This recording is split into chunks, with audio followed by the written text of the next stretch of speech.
Hello అండి, ఆత్మీయులందరికీ నమస్కారం. మా వంటశాలకి పునఃస్వాగతం.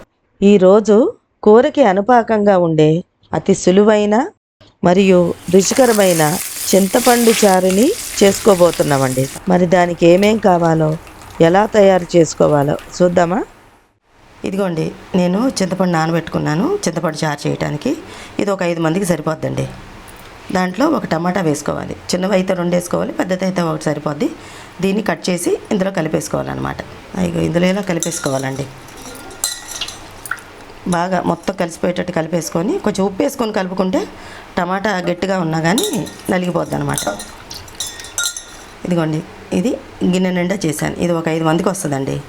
అయితే దీంట్లో ముఖ్యంగా నేను వేసే ముఖ్యమైన ఇంగ్రీడియంట్ ఏంటంటే ధనియాలు, జీలకర్ర, మిరియాలు కలిపి పొడి చేస్తానండి. నేను ఈ చారులో కంపల్సరీ వాడతాను అనమాట. ఈ పొడి 2 స్పూన్లు పొడి వేసాను అనమాట దీంట్లో. ఇదేంటంటే ఫ్రై కూరలు చేసుకున్నప్పుడు ఇది బాగా పనికి వస్తుందండి చారు.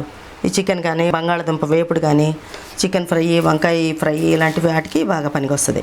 దీంట్లో ఇదిగోండి ఇంత ఉప్పు వేసుకోవాలి, 1 స్పూను. తర్వాత ఇంకోటి ఆప్షనల్, దీంట్లో మనం వేసుకోవాలి అనుకుంటే చిన్న బెల్లం ముక్క వేసుకోవచ్చు, లేదా 1 టీ స్పూన్ అంత పంచదార కూడా వేయచ్చు. వేస్తే బాగుంటుంది, అది ఆప్షనల్, మీ ఇష్టం. నేనైతే వేస్తానండి, బెల్లం వేస్తాను. ఇదిగోండి ఇలాగ వేసుకోవచ్చు అనమాట. తర్వాత దీంట్లో పసుపు వేయాలి. ఇదిగోండి ఇందులో పసుపు కూడా వేయాలి. తర్వాత ఇలాగ కొత్తిమీర సన్నగా తరిగి పెట్టుకున్నానండి, అది కూడా వేసేయాలి. ఇప్పుడు దీన్ని ఒక 2-3 పొంగులు వచ్చే వరకు మరగనివ్వాలి. ఈ జ్వరాలు వచ్చినప్పుడు, తర్వాత పిల్లలు నోరు బాగోలేనప్పుడు, అలాంటప్పుడు ఈ చారు బాగా దోహదపడద్దండి.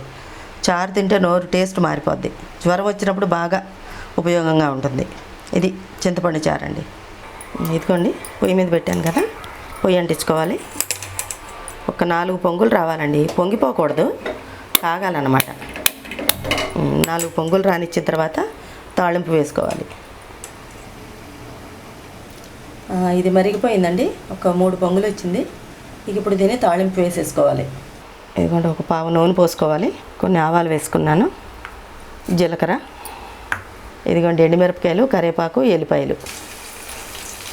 తర్వాత దీంట్లో కొంచెం ఇదిగోండి ఇంత మెంతిపొడి వేసుకోవాలండి. చారు తాళింపుకి కానీ, పప్పు తాళింపు కానీ, పప్పుచారు తాళింపుకి కానీ మెంతిపొడి వేసుకుంటే బాగుంటుంది. ఈ మెంతిపొడి ఎప్పుడన్నా చూపిస్తాను, వేపుకొని పౌడర్ చేయాలండి, అది బాగుంటుంది. తాళింపు ప్రతి కూర తాళింపులలోనూ వేయచ్చు అనమాట.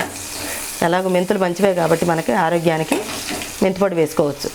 ఒక చికెన్లో తప్పనిచ్చి చేపల కూరలోనూ వాడతారు, ప్రతి కూరలోనూ వేసుకుంటారు మెంతిపొడి తాళింపులో. అయిపోయిందండి చారు, చింతపండు చారు. ఇప్పుడు ఉప్పు చూసుకోవచ్చండి. ఉప్పు చూసుకొని ఉప్పు తక్కువ ఉంటే ఇప్పుడు వేసుకోవచ్చు ఉప్పు. సరిపోయింది. ఇదండి ఈరోజు చింతపండు చారు. మరో రోజు మరో మంచి వీడియోతో మీ ముందుంటాను. సెలవా మరి.